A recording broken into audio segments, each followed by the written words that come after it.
Finally guys आउ एक गोटे नवा वीडियो आपको स्वागत। तो जो मैंने ओडिशा पुलिस कि एसएससी जीडी रे फॉर्म पकईच कौन सब्जेक्ट रो प्राय तो गोटे सब्जेक्ट आपंकर सब क्लीयर हो।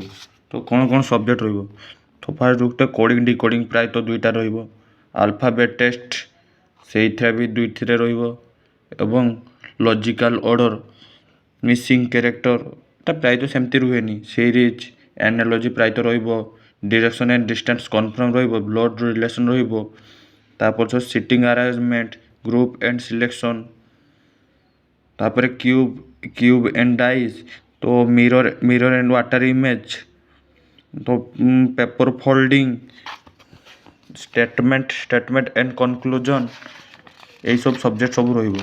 तो यही सब सब्जेक्ट आपन को कंप्लीट करवा अच्छी रीजनिंग रे। तो ओडिशा पुलिस रे दुई मास भितर तार एग्जाम निहाती कंडक्ट हम। तो जो मैंने प्रिपेयर करने चाहूँगी तो मत कहतु मुझे स्वतंत्र क्लास करी। Thank you.